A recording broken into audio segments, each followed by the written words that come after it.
Okay, let's see if I can get this reattached here. Okay, I'll give people a few minutes to climb on board. There we go. Anyhow, well, Terry Linnell is watching. Hi, Terry. Lizzie Tyler is watching. I wanted to do this out of respect for Andrea, Parker. I wanted to give her plenty of time to do her live stream, and I think that's only proper. So out of respect for her, and so she's done, and I'd like to usually give you enough time to let you know that I'm going to come in and do a live stream, but time is kind of the essence. Some of the things that's taken place. Hi, Terry Linnell, and then Kayleen. Hi, Kayleen. Anyhow, this court case just went from getting weirder every day to getting weirder every minute. It's really getting mind-boggling, and some of it just isn't making sense anymore. I don't know if the prosecution is trying to sabotage their own case. I know they're not, so what in the hell is going on? I mean, this BLM officer who was acting as a sniper that day, he just dug a big ass hole for the federal government as far as I can see. And the questions by the jury absolutely reflected that. Now, if you all remember, hi Lee, all my girlfriends out there.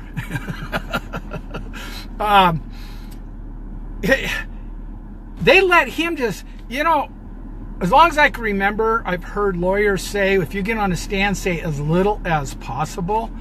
This guy just blabbers on and on and on, and everybody's letting him. And he's saying things that is really, in my opinion, is really hurting the prosecution at this point. The questions by the jury absolutely reflected that.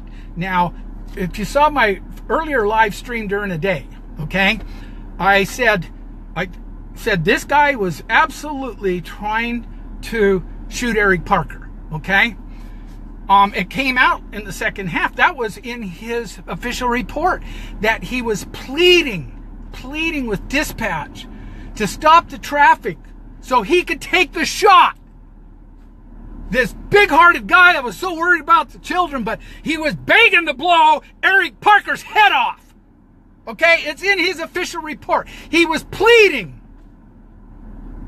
And of course, the prosecution, objected to that and said, no, he wasn't pleading. Well, the defense had his official report, and it said right in there that he was pleading with the dispatch to stop the traffic so he could take the shot, so he could blow Eric Parker's head off. What the hell is going on here?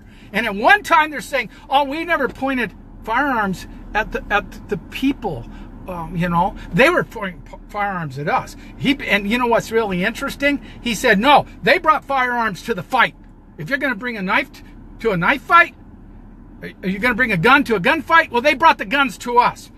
Oh, I beg to differ with you, fella. Those people were living peacefully out on that ranch until the mercenaries called the BLM came out and stole their cattle, threatened them with a Waco-style bombing on their house.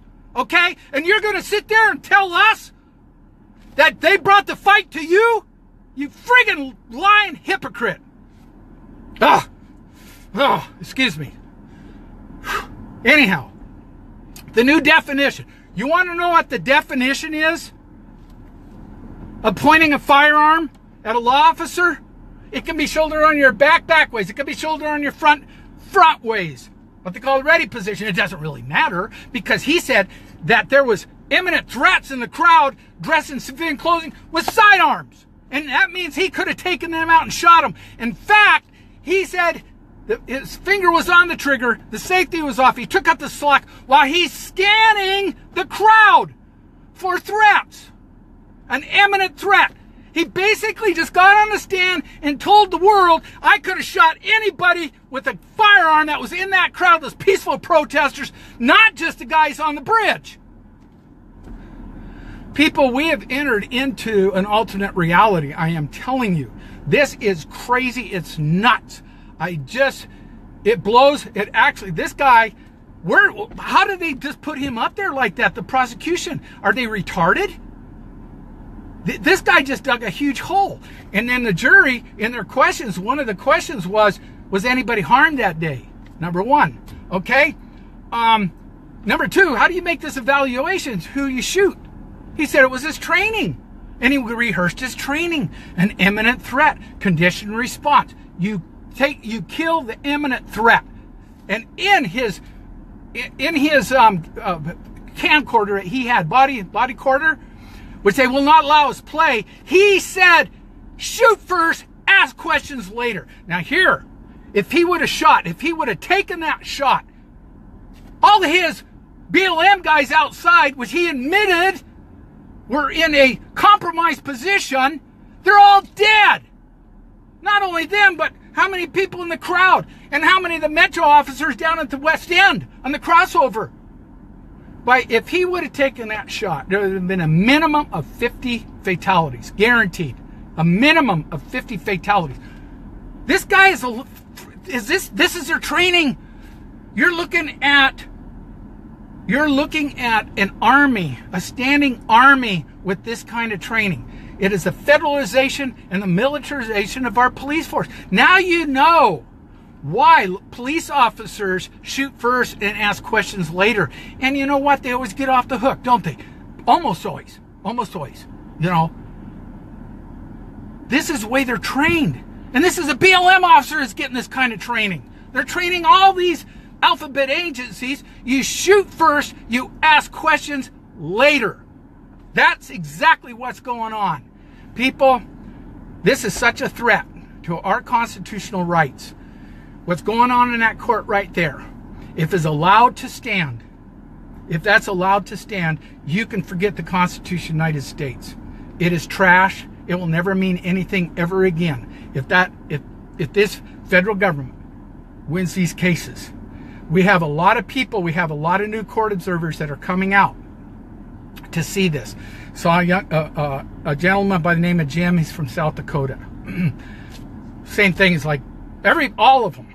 What the hell's going on? We have some other court observers from Oliver Stone's production company.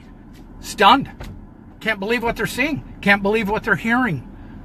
This is total insanity. It's absolute insanity. It's taken place right under our nose.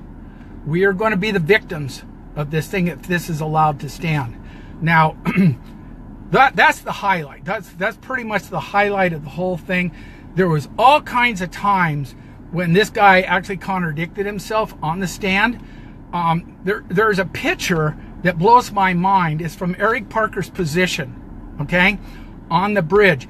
You cannot see this officer from his position on the bridge because it's covered by a big mesquite tree down there. You tell me, if I can't see you, can you see me? No.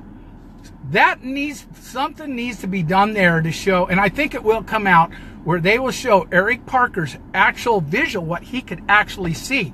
Because from the pictures on the bridge from where he was, they're going to have to get his testimony on this. You can't see this officer. You can't see his truck even. It's behind a freaking mesquite tree. All right? But he has testified under oath from the stand that he could see that entire bridge, which would be the northbound.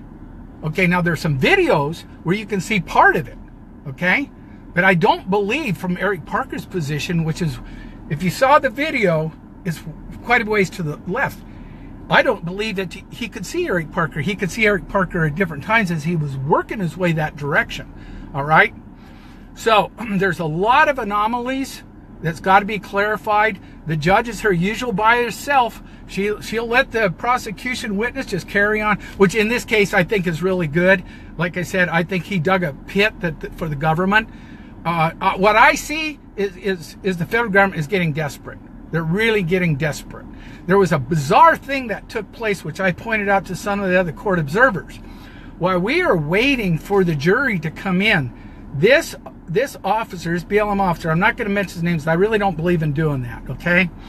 He stood the entire time while everybody else is sitting.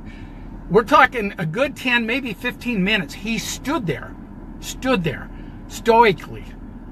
There's so many little messages like that that I hope does not get lost on the court or on the jury. There's some other things. In his first testimony this morning, he basically changed his testimony in one dramatic way that I saw. He said, with what I perceived as somewhat of an attitude, that I put my reticles on the jury barrier waiting for Eric Parker, black hat, to pop his head up so I could, there was a pause, in case he started firing back, then I could return fire. No. And that came out in the second half. No, he had every intention of shooting and killing Eric Parker. Okay? Anyhow, if you want a more comprehensive explanation of what went on today, go see Andrea Parker.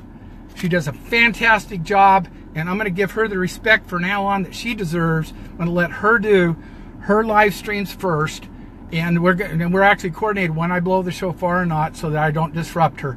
Go listen to what she had to say. God bless everybody. Let's keep praying. Let's win this thing.